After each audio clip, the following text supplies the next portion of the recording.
Sometimes, no matter how you try, no matter how much you want to, you just can't reason with yourself. And you end up doing something that you might not be happy with, but it's almost like the safety net. It's doing something that you just need to do at that particular moment. This video is about an experience I had recently that reminded me of that fact. And then, after looking into it, I came up with a possible solution that might help. I went for an MRI a few weeks ago. It's just my sinuses. The doctor, the consultant wants to see what's actually happening with them. There's nothing serious about it. And just to say, if anybody's thinking anything about, oh yeah, and also check to see if there's a brain in there, yeah, form an orderly queue in the corner. I did not see that one coming at all. Thank you very much. So we started getting everything else sorted out, and it was all working out. And then at one point, the staff, I've got to say, were absolutely brand new. Absolutely brand new. Could not have been nicer and more helpful. But he went and said, now, if you could just put your hands like that. And I'm straight away thinking, oh, I don't like that. That's no. There's something about putting my hands there. That can happen at the end, not just now. But that wasn't it.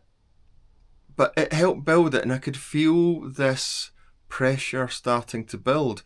Now, I have done mindfulness and meditation for years, absolute years.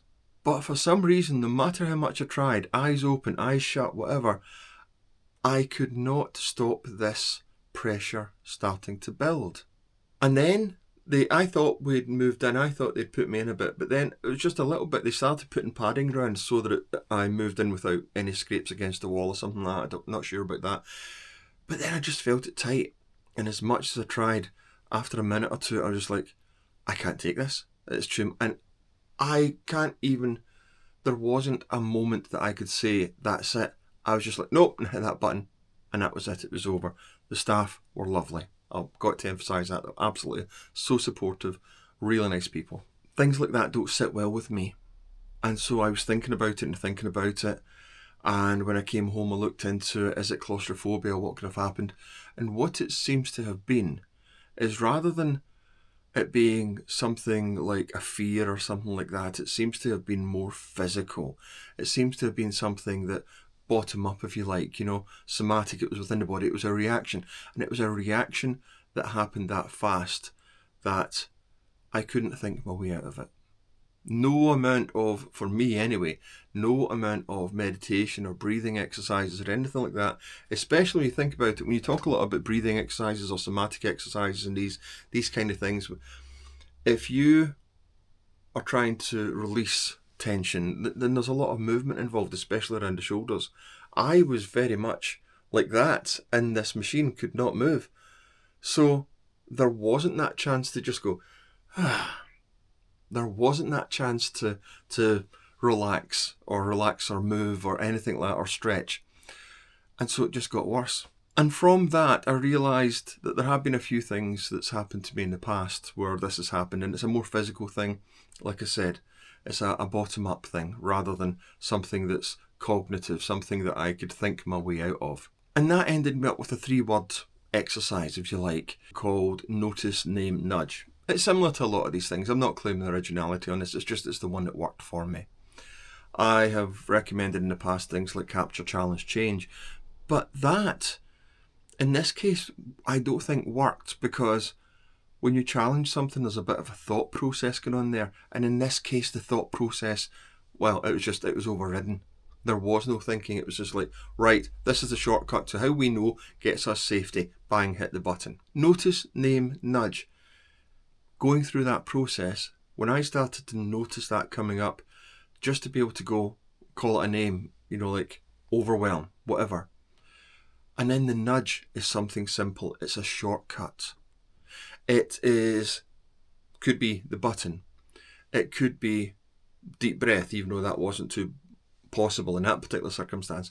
But in circumstances, in situations where we can do these things, then something simple, something that reminds us to take a metaphorical step back, might help.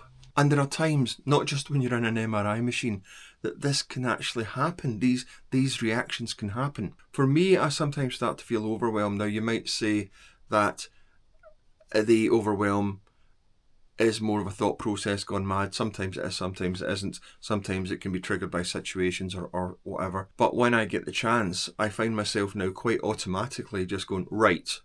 And the question that comes after that doesn't really matter. It's that word, right. And I say it out loud.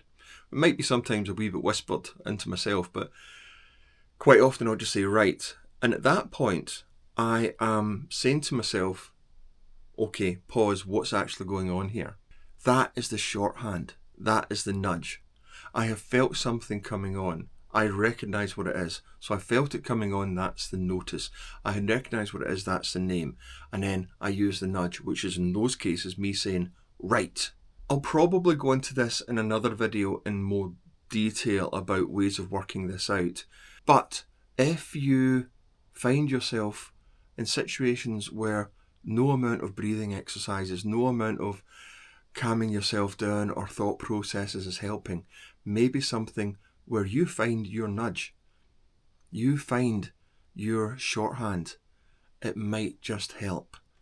It does take a little bit of preparation beforehand, because for me now, in those situations, recognising it, I've noticed what it is, I can name it, and I know what my nudge is. That takes a bit of preparation, and it's not something that's going to work and you're going to figure out everything all in one go. But as you go through, or if there's something that you recognise already where this situation happens, planning what your nudge is, planning what that shorthand is, and then maybe saying it out loud or practicing or whatever, thinking it through to make it as simple as possible might just help in those moments when things start to get a bit overwhelming. A way of actually bringing you down, or at least stopping you, and then allowing the more cognitive, the more thinking processes to kick in. But it's that chance to actually stop that physical overwhelm from continuing on and getting too far. And hopefully it can work for you. Like I said, I'll do a fuller video at some point on notice, name, nudge, because there's more of a process in it as well. But I just wanted to share that one. Hopefully it will help you. If you have any questions about it, please get in touch with me. Put it in the comments or contact me directly. I'd love that. Usual stuff. If you can like, subscribe, all that kind of thing. It really helps the channel. So thanks very much for watching. Another video next week. And all the best. Thanks. Bye.